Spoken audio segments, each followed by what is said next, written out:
some people think, well, gosh, I'm going to pay $5,000 to a CPA, but to save $1 million, isn't that worth $5,000? You pay a little for the advice, but the advice can save you $1 million. When should somebody start thinking strategically about asset protection? And I actually ask that on behalf of two different types of people. One, people who have, let's say, jobs and kind of like the normal life. And the other camp would be people that are trying to start a business or have a business. Right at the start. I mean, I think that when you get started in your own business, if you operate as a sole proprietor, meaning you haven't formed a corporation or an LLC, you just go out and do it on your own, you can do that, but you have no asset protection.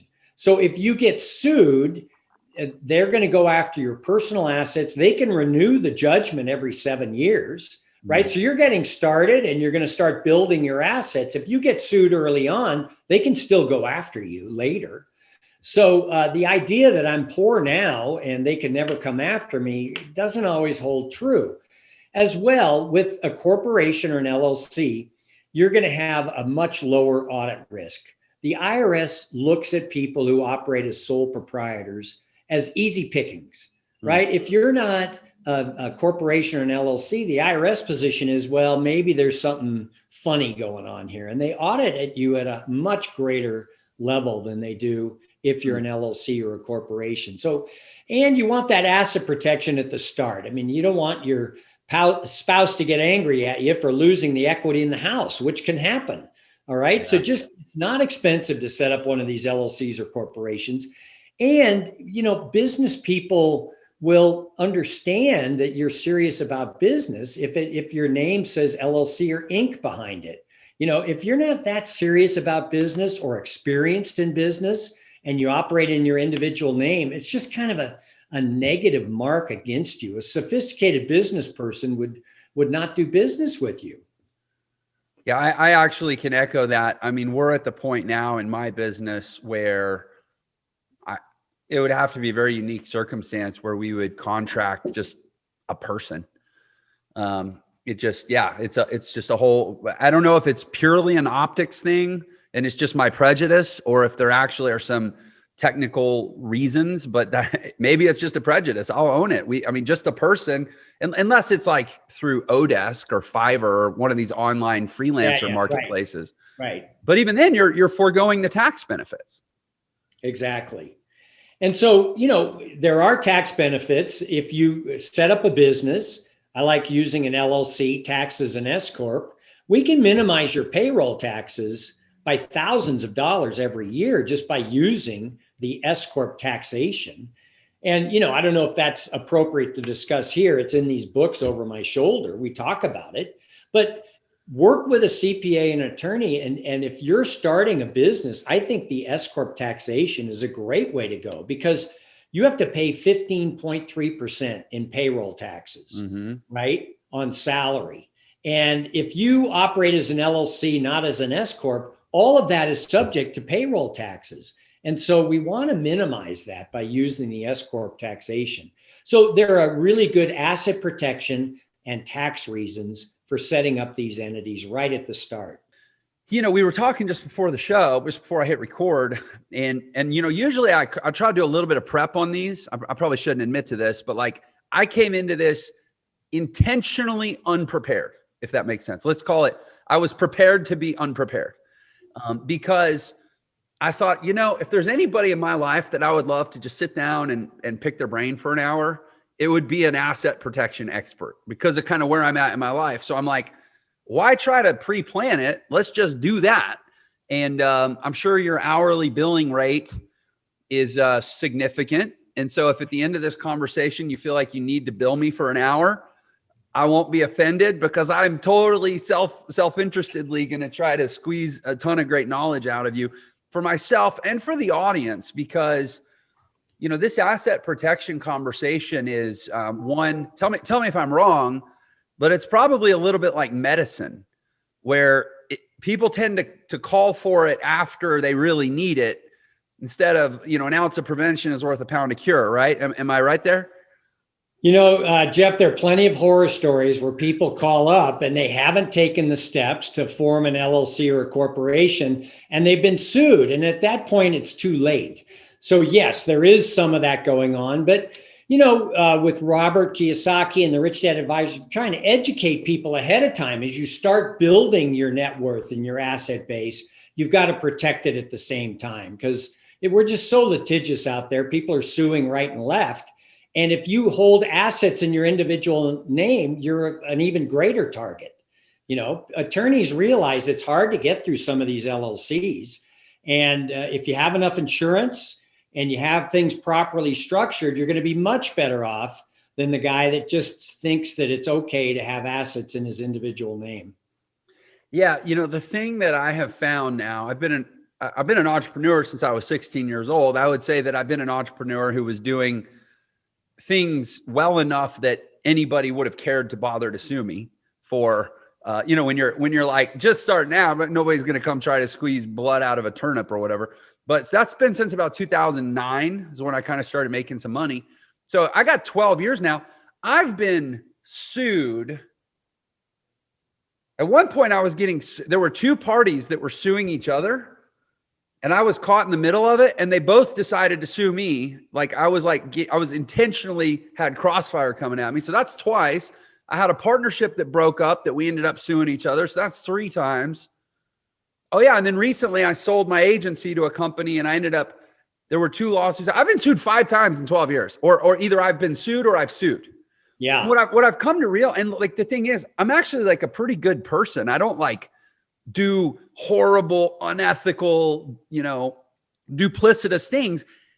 Lawsuits are just a tool of business. And would you agree with that? Well, unfortunately, that's true. I mean, some of the bigger companies will use litigation as a way to get their way.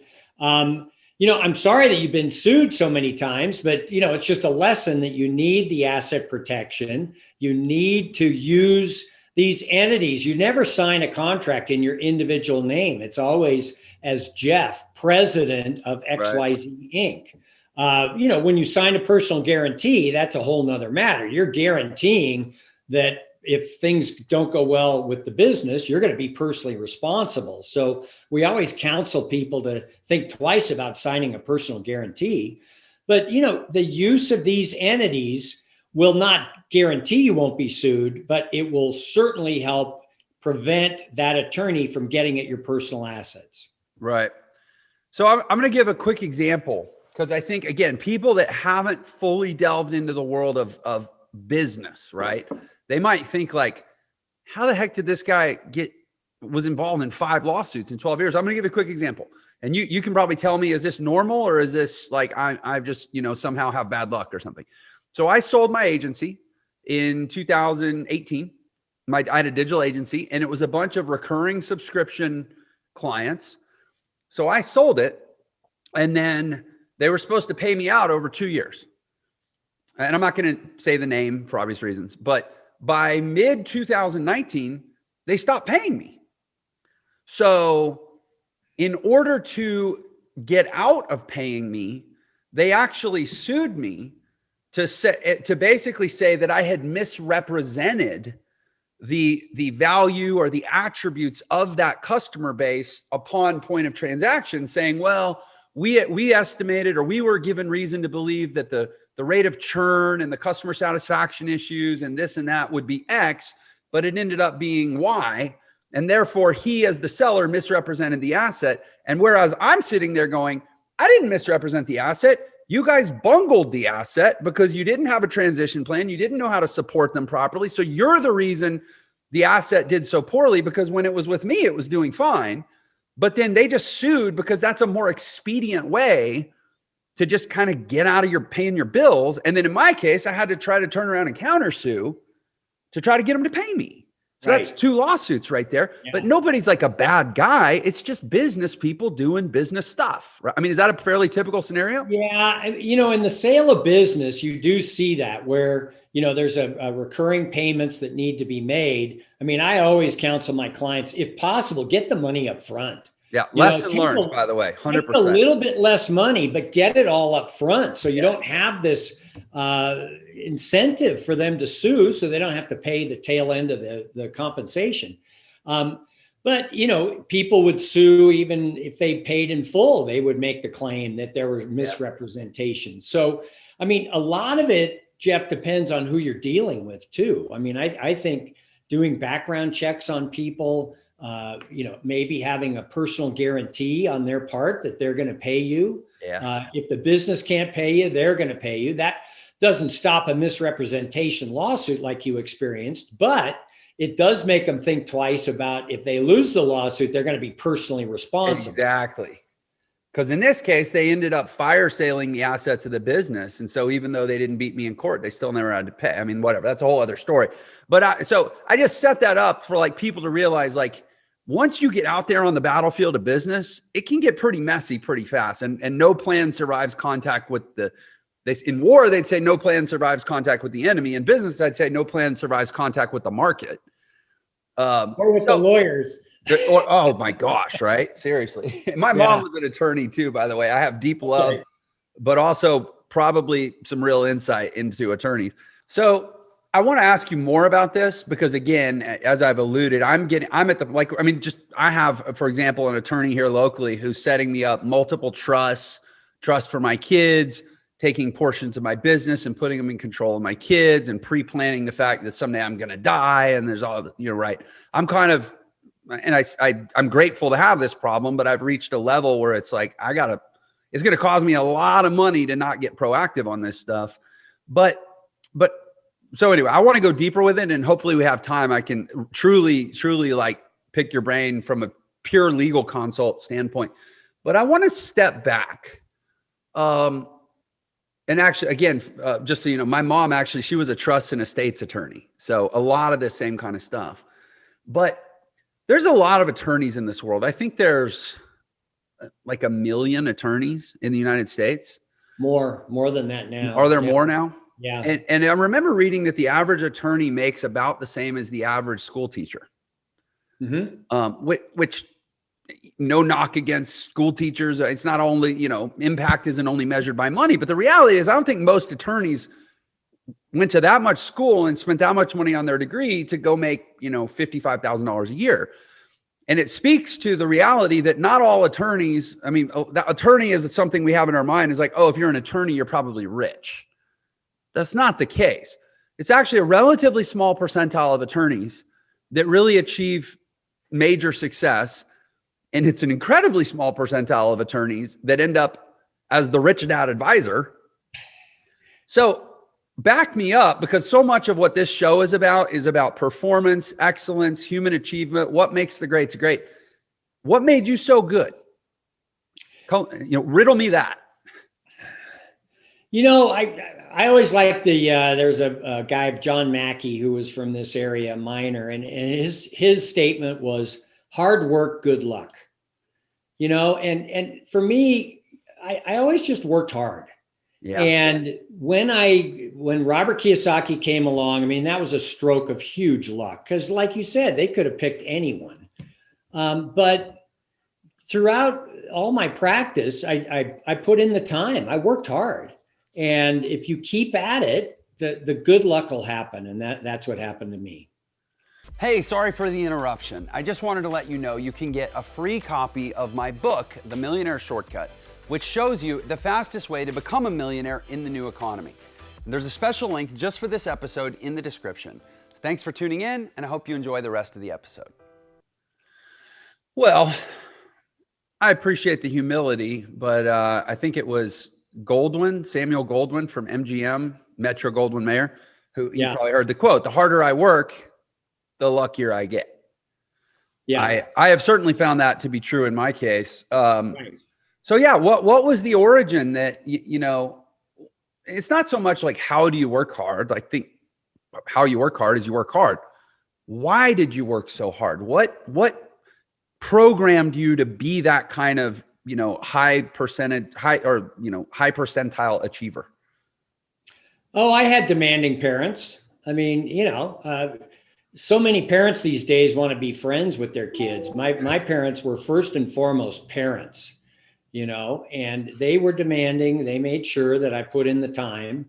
My dad was a county judge in Oakland.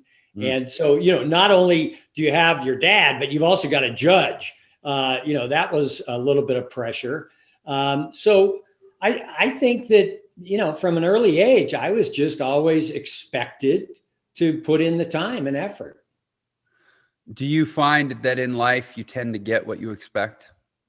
Yeah. I certainly have. If I, and some background, frankly, you're not the typical guest that I have on this show. Most of the guests I have on this show are more, let's call them more purely or classically entrepreneurs, guys that struck out, disrupted, created a category. You're an asset protection attorney, right? But you're so uniquely good at it that I feel like you absolutely are just what this show is after. What I'm trying to get at with this show, I guess I don't have the right verbiage for it, but it's like, what makes the greats great? What allows certain people to have outlier success? The show is called Millionaire Secrets. I'm sure you would agree with me that being a millionaire, having a net worth of $1 million in this day and age, depending where you live, may or may not be that great. Yeah, you own a 2-bedroom house in San Jose and you're a millionaire. Yeah, exactly. Yeah, I mean, I talked to a guy the other day who bought his house in the 90s in Toronto, Canada and granted, these are Canadian dollars, but he bought it for like 200 grand and now it appraises for 1.3. He's a millionaire, Right. and in his case, he's actually an elite performer, but that wasn't the point. The point is just buying a house in the right place at the right time can make you a millionaire. That's not what I mean by millionaire secrets. Right. I mean, what's the X factor? What's the secret? What is it that if we could bottle it and pass it out to the world, it would dramatically transform the quality of the world that we live in? You say you had demanding parents. I know a lot of people who had demanding parents I grew up in a pretty elite environment. I went to this private school and some of the parents were really demanding and some of the kids ended up total degenerates. So there's more to it than that. What else, man? Help me understand. How'd you just get so good? God, I haven't really ever thought about this, Jeff. Most people don't want to challenge your humility enough to ask you to explain how you got so good. I don't care. I think humility is kind of an overvalued asset. If you're great, tell us. You are. So how did you get there? Here's how I would explain it. Our company, Corporate Direct, provides a high level of service for corporate and LLC formation at an affordable price. And the reason our company is good is we have a really good staff, right? It's not me. It's the people working here that are just terrific. I wouldn't give them up for anything. So that for me is what is important. And I think a lot of these entrepreneurs think it's me, right? And it's really everybody on the team. And if this is who you think you are, and that's it, I think you're going to have trouble with your team. I really set you up to give a very egoistic answer. And I acknowledge you for very wonderfully flipping it into what I imagine is the right answer, which is that it's about the team.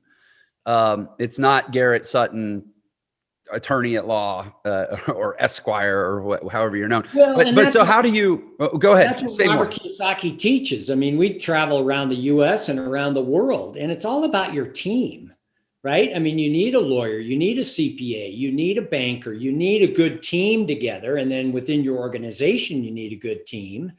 The idea that you as the entrepreneur can do every single thing perfectly, it doesn't work that way anymore. You've got to use specialists. You've got to use the right people at the right time and acknowledge that. Don't think that you're the hero, you're the Superman. I mean, you've got to have a team around you to really make it work. Yeah, in fact, I would suggest that your goal should get to where heroism from you as the founder, completely optional. Ideally, totally unnecessary, because you've just built such a great team. and created such good processes and documented the processes and created such a strong culture and trained and inculcated that culture that there's this amazing team that probably makes you look good every day. Yeah. You don't even have to be, I mean, honestly, you don't even have to be that good. I'm kind of getting to that point now where like, I mean, I do these interviews, I create a lot of content, but day to day in the business, I'm surrounded by people that are so much better at execution than me. Yeah. Yeah. And so that, that, right? I mean, and it's amazing. That self-awareness is good for you, right? So I'm curious for you, I mean, obviously you built that in your organization. How do you create, whether it's whatever word you would call it, a culture or an energy or a value set or just a recruiting aptitude? How do you create that so that you do get such a great team that it kind of sets you free? Well, we'll put people, we'll use temp agencies and all, and we'll hire people for 90 days. And, usually we can tell in 90 days the person's work ethic and aptitude. Sometimes we hire them on after 90 days and, in 6 months, it just wasn't right. And so, we let people go if they're not the right fit. I mean, we have a good team right here, and I'm not going to do anything to upset that by bringing in someone who's going to be jarring or, not on the same page as the rest of the team. We pay monthly bonuses. Everybody works together and they all get a bonus at the end of the month. And I just want that teamwork. Yeah, they say hire slow, fire fast, right? Yeah, right. I have found that to be one of the hardest parts of business to fully step into it, because you feel unkind or unempathetic or unsympathetic or whatever. But man, when you get to when the stakes get high enough, you have got to become ruthless on the back end of underperformance. Hey, you know what? No harm, no foul, but not here. Got to go. Right. See ya. Don't let the door hit you. And I don't do the firing. I am not good at that. I don't really. I don't do the hire. I meet them, but I have staff that are really good at the hiring. And if something needs to be done, they're really good at the firing. By the way, really good reason to protect your assets too, because when you fire people, sometimes they'll come back and say a lot of things. Yeah, but we try and be gentle. I mean, we try and, give them feedback and how they can improve in their next job. I mean, it's not like we relish the whole thing. We don't. We actually want it to work out, but sometimes it doesn't. And you just have to, for the sake of the team, you have to let someone go. So backing up then, because obviously you didn't, on day one, you didn't have a team. You were just Garrett Sutton, newly fresh law school grad. Where'd you go to law school, and how'd you start your practice, or how did you start practicing? Well, I went to Hastings Law School in San Francisco. It's the University of California's law school in San Francisco. And everybody's all excited because Kamala Harris went there after I was there. So anyway, so I practiced law in San Francisco, and then I practiced law in Washington, D.C., and then I lived up in Sonoma County where Santa Rosa is and practiced law up there. And I just kind of got tired of the big cities. Mm-hmm. And I'd spent all my summers at Lake Tahoe, and I wanted to live and work where I could enjoy life and ski. And so I just decided to move to Nevada in 1989. I had to take the Nevada bar exam 12 years after I took the California bar exam. That was not a fun summer. Those bar exams twist you. So, but I moved up here, and it was just the right move. I really enjoy it up here. It's a great legal community, a great community. Reno is just a terrific community. And it's just been a stroke of good fortune that I decided to move up here. Did you start your career with a firm, or did you go into private practice right away? I started with a big firm. That's typically how you do it. And let me tell you, when you get out of law school, Jeff, you don't know which end is up. I mean, they teach you the stuff, but at least when I went there, they didn't teach you the practical side of the practice.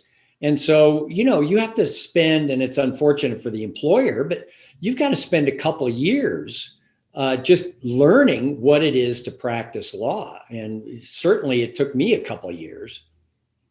Yeah, actually in my inside of Entre, we have a mastermind group for, it's kind of like our highest level of engagement with our students. And one of the gentlemen in there is an attorney. He's been in private practice 25 years. And before that, he was at a firm for 7 years. And he's actually building a course. We're helping him create a whole knowledge enterprise around attorneys practicing in firms that have that kind of entrepreneurial itch and want to go into private practice. But, he's got 25 years worth of mistakes that he's made that he can package into a course and partly, properly equip people that want to make that decision, but also properly inspire them as to how powerful that choice can be if they do it right. So I happen to have been recently kind of with him digging into a lot of the things that, how unprepared new law school graduates really are. That is absolutely accurate. For what practicing law really entails. And two, and tell me if I'm wrong, but they don't tell you one bit about how to actually go acquire a customer.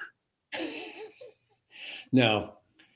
Right? And so, they have their means of teaching law, and then you have to take a bar review course because the bar exam is a very difficult course. And there are companies that know how to present the information to you that perhaps you didn't get in law school. You take an 8-week course and they prepare you for how to take this exam. And it's more examanship than anything else. But to have a book like your client is mentioning that, would save you the first 5 years of mistakes and maybe teach you a little bit about, law firm marketing and how to get clients and how to run a business. They don't teach in law school how to run a practice. So I think that would be a terrific book. This has been a paid endorsement for Entre Institute. All the things you didn't learn in school but should have. Thank you, Garrett Sutton. Totally kidding. But you basically just pinpointed the reason for being for my business, Entre. Like, how do you go learn all the things that you didn't learn in school that you need to know if you want to actually go out and create a life of your own choosing in this world rather than just settling for what an employer will give you? Yeah. And, if you don't have the book, you're going to learn it. I mean, everybody has to go through it. I mean, right. If it's 3 or 4 years, you're going to learn it. And, just know that you're going to make some mistakes. I mean, everybody before you did. So, it's not that dramatic, but. Well, but 3 or 4 years is a lot of opportunity costs between not only income, but quality of life. Yeah. And especially in the modern world now and I'm curious your take on this, because I say it all the time, but you're older and wiser than me. So I think the world now has gotten so big and so crowded that in almost any endeavor, there's so much competition that unless you're one of the best, you're just everybody else, and your experience of it's going to be it's going to kind of suck, honestly. Like, there's only a few in any endeavor that really, really have a great quality of outcome and experience. And so now, I don't think, I don't know. I just feel like there needs to be a completely different level of intensity and focus around the preparation and the execution than even there was maybe, I don't know how long it was you got out of law school, 20, 30 years ago. But do you feel that that's true, that the market has changed and the standards have gone up now? Well, within the law, less people are going to law school. I mean, the opportunities are just not there like they used to be. I mean, you can go online and get, a lot of legal information that when I got out of law school, no internet, people did not know how to get that kind of information. So, and my law school, Hastings Law School, to their credit, has reduced the number of students they're teaching every year because there just aren't that many jobs out there. So, that's one way to handle it, is the schools just, the market will correct itself, right? I mean, the kids coming out of college can do the research and see, like you said earlier in the show, Jeff, law school graduates are on average making 80,000 a year. It's not 800,000 a year. It's 80,000 a year. And so is that what I want to do? Do I want to go to law school for 3 years and twist myself around a bar exam and then to make 80,000 a year? And do I want to pay student loans back of, $300,000? I mean, I think in some cases you're better off being a welder, in all honesty. It's just people, though, I think are starting to ask these questions critically, which is good. Mm-hmm. Once again, you're doing a wonderful job of, I didn't even give you a script, but you're hitting all the points on why Entre. Yeah. I mean, it's not $300,000 to go learn skills that matter. And certain, however, we're not a law school. We can't teach you how to practice law, but yeah, this is all so true. So let's fast forward. You go out on your own, you start your own practice. How did you end up gravitating towards asset protection? Even at in law school, Jeff, I really liked corporate law. That was my favorite course. And, corporate law is the foundation for asset protection. Mm-hmm. Then Wyoming came out with LLCs after I graduated, and I just dove right into that. They were fascinating to me. So I learned everything I could about LLCs. And, you go to the area of law that is of interest to you. And I'm still reading and I take every course I can on LLCs. So, this is an area that really interests me. And so that's what you gravitate towards if you're lucky. I mean, if you get caught up in a firm and you have to do things you don't like, I mean, that would be hell on earth for me if I had to practice law in an area that I didn't have an affinity for. So, and there are people out there that have to do that, which is unfortunate. So let's talk asset protection. So take someone like me. All right. I've been an entrepreneur. I've basically been an entrepreneur my whole life. But in terms of really doing businesses I go all the way back to when I was 19 I think it was 19 I was 22 when I started. I actually set up my first company, which I didn't set up an LLC. I set up a true S corporation, which I but I will tell you this. I realized, and I don't remember exactly why, but I did some math at some point and realized that over the course of my career, I probably paid about $1 million in taxes that I didn't need to. Oh, that hurts. Because I was set up that way rather than using a LLC taxed as an S-corp. Does it occur to you why that would have been? It's been like a couple years since I figured this out. No, that doesn't make sense to me, actually. But I mean, there must have been another reason. Because the S-corp and the LLC taxes the S-corp are pretty much it function the same. Oh no, you know what? I'm sorry. You know what it was? I just came back to me. And this is why this stuff matters. The whole time I thought I had an S-corp and I just trusted my accountant. It was a C-corp. That would make a difference. It was a C-corp. So I was paying an extra, what's that? 10 double tax. Yeah. So take a lesson for me. And I'm not expertised enough to tell you exactly what happened, but I know because I got some either bad advice or in the absence of advice. And I set up one thing instead of another thing. I realized years later, I had literally given the government $1 million. I wouldn't have had to otherwise. So call Garrett. The rest of us, thank you for that because they need the money. Yeah. Oh yeah. No, I'm sure that a lot of people, a lot of school lunches, a lot of, healthcare for whoever was paid for. Right. You're welcome. But no, seriously, I mean, Garrett or someone like Garrett is your friend. And bear in mind, this is stuff I did when I was 22 years old. I was making no money over that entire decade of the first decade of this century or millennium. I never made more than like 50 or 60 grand a year. But then this decade, my income started going up. And it was like, by the time I clued into all this, look, that's $1 million. That it costs. Well, and that's the thing, Jeff, about advisors. I mean, some people think, well, gosh, I'm going to pay $5,000 to a CPA, but that to save $1 million, isn't that worth $5,000? and you shouldn't have to pay that much anyway. But I'm just saying that you pay a little for the advice, but the advice can save you $1 million. I mean, that is literally, is money well spent. Literally it can. So then, okay, anyway, I got to vent and tell my sob story and woulda, coulda, shoulda. But so now, as things are really ramping up, I mean, I've done really well over the last decade, roughly. But I'm kind of going to another level, and I'm just like, I feel like I'm scrambling. So I kind of want to ask, like, what should I have done, whether it was 10 years ago or 20 years ago, what should I have done before I was now feeling like I'm under the gun? Because now I feel like I have a target on my back.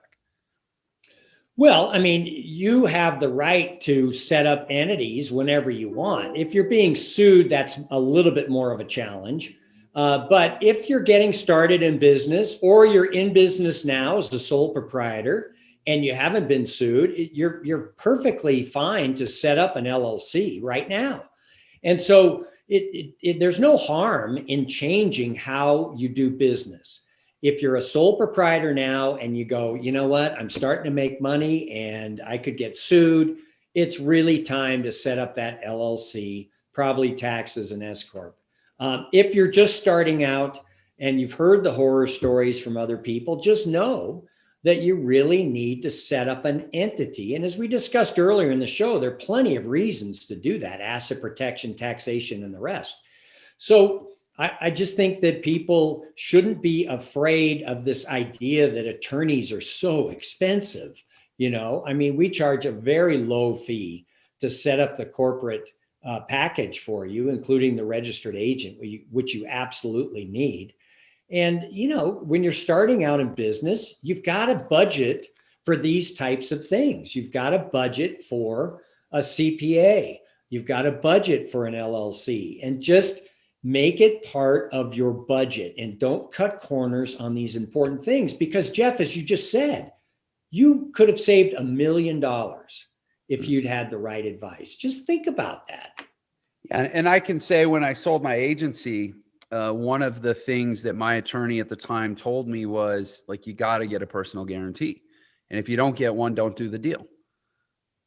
I didn't get one, and I still did the deal. And later, when I ended up dropping the lawsuit because I was throwing good money after bad. But, I probably spent 50 grand on a lawsuit that I could have mostly probably avoided if I'd had a personal guarantee, because I would have just had to rattle the saber a little bit, and they probably would have ponied up because they had so much more to lose.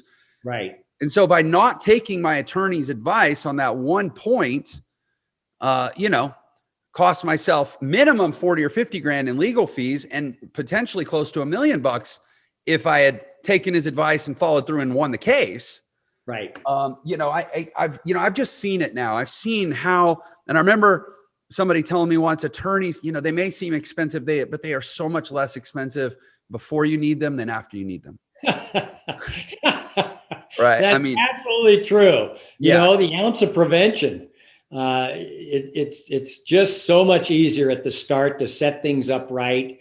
If you're getting into business, I always recommend that people look at getting a trademark. I mean, that's a valuable asset that you should get. And they're thinking, oh, well, geez, I'm going to have to pay an attorney a couple $1,000s to get a trademark. Well, what if you're infringing on someone's name and they send you a cease and desist letter, and then you're spending $10,000 to change all your letterhead and signage? Yeah. I mean, these are all things that you need to consider when you're starting out. Yeah. And I think there's something psychological about it too. As an entrepreneur, I not even as an entrepreneur, as an entrepreneurial educator, I have, shepherded over thousands of people coming in and saying, I want to start a business. Some call it a side hustle. Some call it a career change, whatever. There's a lot of people saying, I want to do a new thing.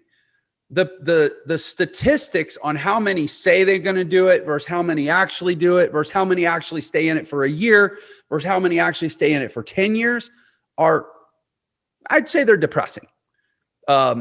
Dramatic fall off at each one of those markers. I think there's something about being a professional from day one that psychologically commits you to being a professional, right? When you go incorporate and you go set up a business bank account and you go start building, you get a Paydex score and a Dun & Bradstreet score, and you start building business credit, and you maybe pay $10 a month for a business checking account instead of a, consumer checking. Like, you do these little things, and it's kind of like putting on a suit. It just changes the way you feel. That's a really good way of putting it. I never really heard it put that way, but you're right. I mean, you're suiting up for battle, right? And so why not have all the tools and protections that you can when you enter this battle, instead of going in blind and exposed? Take advantage of the legal system. The system is there to help people take risks. Right? The government wants you to take risks because then they can collect taxes on you when you succeed. Mm-hmm. So the government allows all these protections to encourage people to take risks. So yeah, put on the battle armor and take the risks. So what do you recommend beyond the, incorporation?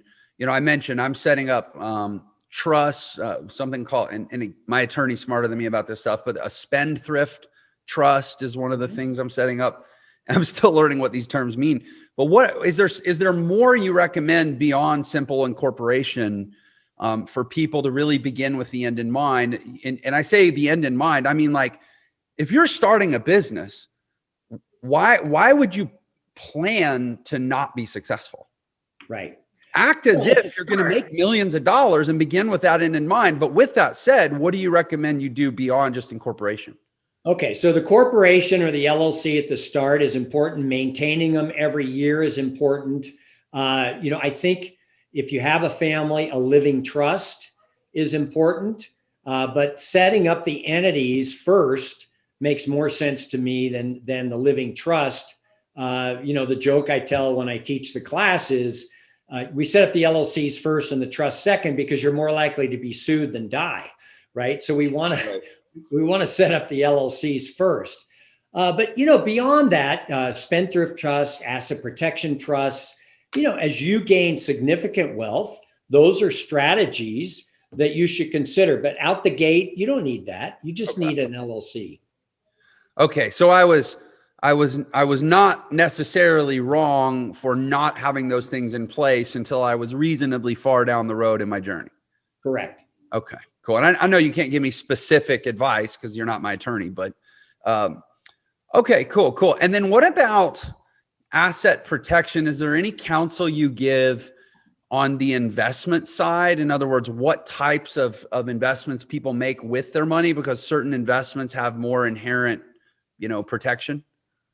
Well, let's say you have a brokerage account in your individual name. If you get sued in that horrific car wreck and the insurance doesn't cover the claim, I recommend everybody have an umbrella policy of personal insurance.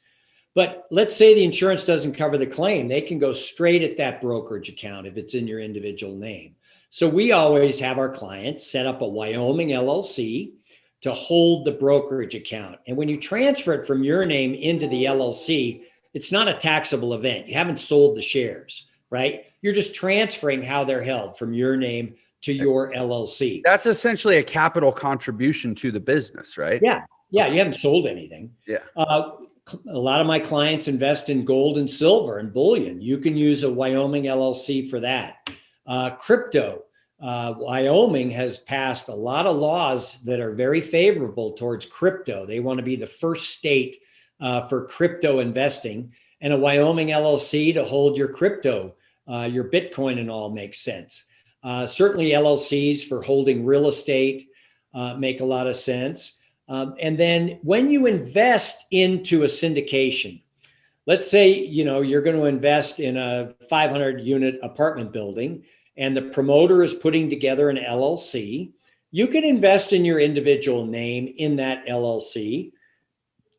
But sometimes it's best to have your investment be through your own Wyoming LLC, just to give you that better measure of protection.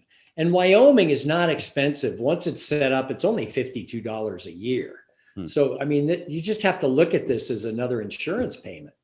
Yeah, it used to be Nevada was the hot state, but then they bumped it's like $500 a year now in Nevada, right? Or something. Well, for a corporation, it's $650 a year. And for an LLC, it's $350 a year. Mhm. It used to be $85, but Wyoming at $52 a year. They don't list your name on the state website like Nevada does. Yeah. I know I have the map of Nevada in back of me here, but a lot of our clients are using Wyoming. And what's that other clause? I've heard something in the state of Wyoming that, and this is the last question I'll ask because I know you've got a time stop coming up, but there's something that allows basically like a proxy ownership in Wyoming where essentially you have decision-making control in a business, but you don't actually own and thus have the liability for the business? Well, no, I mean, we would have a Wyoming LLC where you're the owner, and the Wyoming LLC it's fine if you're the owner because we have the asset protection in Wyoming. You get in a car wreck, Jeff, and someone wants to come after your Wyoming LLC. You're going to walk into court and say, I'm the owner. You're not going to hide that from the judge. And the law in Wyoming is that the person suing you can only get what's called a charging order, which is a lien on distribution. So whenever you receive something, they get it. You may not receive anything. They're sitting around waiting. And so the attorneys who know how to get at the insurance, we like having an umbrella policy of personal insurance. There's insurance money that the attorneys can get at. And then we have Wyoming LLCs. And really the attorneys who are on a contingency, right? They only get a percentage of what they collect. It's not a good use of their time to go after these Wyoming LLCs. And that's a great illustration of kind of the point I was making earlier is that litigation very often is a business tool. It's all about incentives and what's in it, the risk versus reward, right? So if you can structure yourself in a way that de-incentivizes the effort required, it doesn't mean that it's not black or white. It's not you're right or you're wrong or you're good or you're bad. It's just you're harder to get to than maybe someone else they could go after. Same thing with government regulators too, right? Sometimes they'll just be like, well, do we want to go after this guy or that guy? Well, that guy's a little more shielded, so we'll just go make our case over here. Yeah, it's like when a bear is chasing in the forest, you just don't want to be the slowest. That's right. Well said. Yeah. Well, okay. So Garrett, listen, I know that we're actually about out of time. I want to respect your time. I feel like we've scratched the surface of a world of information. And what I hope is that if nothing else, we've shaken some people up to go, okay, I really do need to pay attention to this part of my life or my business and not, because it's an easy thing to ignore until it's too late and you wish you hadn't. So then it's too late. You can't ignore it then. It's too late. We've hopefully accomplished that. How can people go get more information from you? Maybe it's about your services, but just how would you invite people into your world?